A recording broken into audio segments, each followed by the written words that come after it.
मथुरा राज्य में उग्रसेन नाम का एक राजा था। उसने अपनी पुत्री देवकी का विवाह वासुदेव नाम के युवक से तय किया। देवकी का भाई कंस, जो कि बहुत ही क्रूर, दुष्ट और निर्दयी था, देवकी से अत्यंत प्रेम करता था।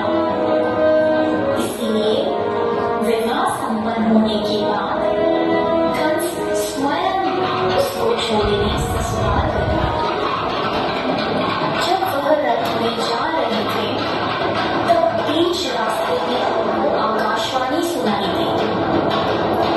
हे दुष्ट कंस, तूने इस धरती पर बहुत पाप किए हैं, इसलिए इस धरती पर से तेरे पाप नष्ट करने के लिए देवकी का 8वां पुत्र जन्म लेगा और वही तेरा विनाश करेगा।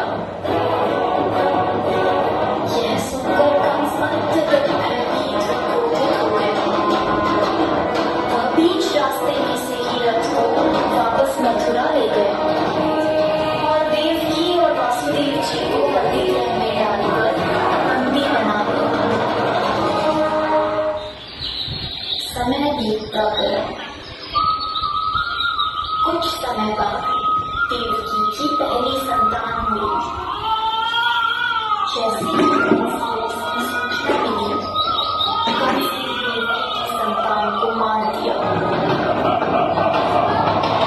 यह उसके अत्याचार की शुरुआत थी। इस प्रकार कंस ने देवकी की 7 पुत्रों को उनकी जन्म के तत्काल बाद ही हत्या कर दी। इससे वासुदेव और देवकी अत्यधिक दुखी थे। पर अंततः इस अंधकार के छटने का समय आ गया, जब भगवान ने धरती पर मानव रूप धारण करते हुए जन्म लिया। उस दिन का 30 वर्षा हो गई। ऐसे में भगवान ने धरती पर देवकी की 8वीं संतान बनकर बालक रूप में जन्म लिया। जन्म लेते ही वहां एक दिव्य प्रकाश प्रकट हुआ और उस प्रकाश में से श्री विष्णु भगवान ने अपने पूर्ण अवतार में दर्शन दिए और वासुदेव से कहा, हे वासुदेव, मैंने इस धरती पर कंस जैसे दुष्ट और अत्याचारी मानव का विनाश करने के लिए कृष्ण अवतार में जन्म लिया है। अतः मैं आपसे विनती करता हूँ कि आपकी दोस्त नंद के घर ले चले, जहाँ उनकी पत्नी यशोदा ने बालिका को जन्म लिया है।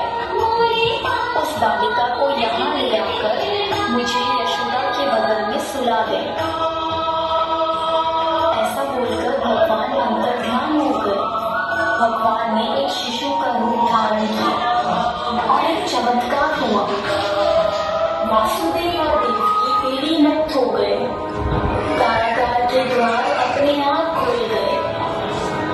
जे पहले गहरी निद्रा में सो गए और ऐसे समय वासुदेव उस बालक को लेकर नंद के घर चल पड़े। 30 वर्षा के कारण यमुना नदी का बहाव बहुत तेज था, पर यमुना नदी ने वासुदेव और उनके पुत्र के लिए रास्ता बना दिया और शेषनाग ने प्रकट होकर कृष्ण भगवान को अपने फल फैलाकर तेज बारिश से बचाया। आखिरकार वे नंद के गांव पहुंचे और कृष्ण को यशोदा की बगल में लेटाकर उनकी पुत्री को वापस बंदी गृह ले आए। वहां पहुंचते ही बंदी गृह के दरवाजे स्वयं बंद हो गए। सारी उस पत्नी के रोने की आवाज सुनकर जाग गए और कंस को सूचित किया। जब कंस को सूचना मिली कि वासुदेव जी की 8वीं संतान पुत्री हुई है, तो कंस उस पुत्री को मारने लगा। अचानक उसमें से एक दिव्य ज्योति के साथ मां शक्ति प्रकट हुई और उन्होंने कहा,